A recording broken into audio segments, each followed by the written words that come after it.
Hey ChatGPT, can you hear me? I can hear you loud and clear. Glad you found the plant cute. Let me know if there's anything else I can help you with, or if you want to chat about something else. I just sent you an image of a certain plant in my garden. Yes, I saw that. It's a Mimosa Pudica, also known as the sensitive plant.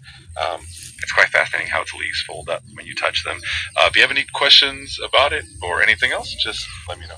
So, what are these plants and do they have any benefits? Absolutely. Mimosa pudica, or the sensitive plant, is known for its unique ability to fold its leaf when touched, which is quite a defense mechanism. In terms of benefits, it has some traditional medicinal uses. People have used it for treating wounds, reducing inflammation, and even helping with sleep issues. It also has some potential antioxidant properties. Just keep in mind that while it's fascinating, it can also be considered a bit of a weed in some places because it spreads quite easily. If you're thinking of using it for any medicinal purpose, it's always good to consult with a healthcare professional. Tell me about healing wounds. How should I use it and how fast can it be? Sure. Traditionally, people have used the leaves and the extract of Mimosa pudica to help with wound healing due to its anti-inflammatory and antimicrobial properties. Usually, the leaves are crushed to form a paste, and this paste is then applied directly to the wound. It can help reduce redness and swelling and may speed up the healing process. The exact speed of healing can vary depending on the wound and other factors, but it's generally considered to be helpful in minor cuts and bruises. Just make sure the wound is clean before applying the paste, and if it's a more serious wound, definitely check with a healthcare professional. Okay, what are the other benefits of this plant? Mimosa pudica is quite versatile. Besides its wound healing properties, it has a few other potential benefits. It's known for its anti-inflammatory effects, which can help with conditions like arthritis or joint pain. Some people also use it for its mild sedative properties to help with anxiety or sleep issues. There's also some research suggesting it might have antioxidant properties, which can help protect cells from damage. Plus, it's quite interesting to watch because of how it reacts to touch, making it a great conversation piece for your garden. Okay, so I should not eat it, like take and eat. Yeah, it's not typically consumed as a food. While it does have some medicinal uses, it's not generally eaten. If you're interested in its health benefits, it's best to use it in on a form of a paste or extract, and always with a bit of caution. If you're ever in doubt, checking with a healthcare professional is always the safest bet. And what is this? The plant in your photo is likely Amaranthus spinosus, also known as Spiny Amaranth or pigweed.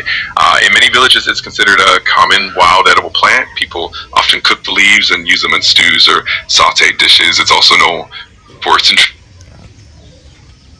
nutritional vitamins.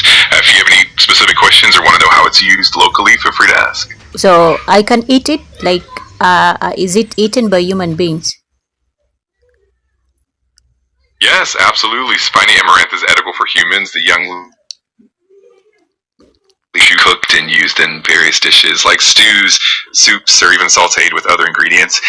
It's known for being quite nutritious, providing vitamins, minerals, and a good amount of iron. So just make sure to cook it thoroughly, and as always, ensure it's from a safe, clean area. Okay. Hey ChatGPT, what about this plant that I have sent you? What is this? Spiny leaves and fluffy white seed heads. The younger leaves are edible when cooked.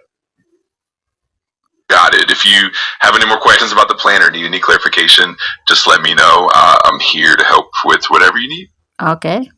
All right. And what should I know? Like which type from which plant? Like which category of plants is this? What did you say its name is? Sure. The plant is called Mimosa pudica, and it's part of the family, also known as the sensitive plant or the touch-me-not plant because of its unique ability to fold its leaves when touched. It's a tropical plant, so it thrives in warm climates and is often found in places like Kenya. It's definitely a fascinating little plant. Okay, so it's called also touch me not. Exactly. Touch me not is a really common nickname for it because of how its leaves react when you touch them. It definitely adds a fun and interactive element to your garden. If you have any more questions about it, Myrto? Does it have any benefits in my land, or should I remove it? Like Does it help? It can definitely have some benefits. In your area, it can be a great plant for its medicinal properties, especially for minor wounds and inflammation. It also can improve soil quality because it's a legume, which means it can fix nitrogen in the soil. That said, it does spread quite easily, so if it starts taking over and you find it invasive, you might want to manage its growth. But overall, it can definitely add some value to your garden. Okay, so I should not uproot it, like I should not remove it from my garden. If you find it helpful and it's not taking over your garden, then you can definitely keep it. It can be a nice natural remedy to have around to keep an eye on its growth. And if it starts spreading too much, you can always trim it back. But overall, it sounds like it to be a great addition to your garden. Okay, thank you. You're very welcome. If you have any more questions or need any help, just let me know. Enjoy your garden. Bye.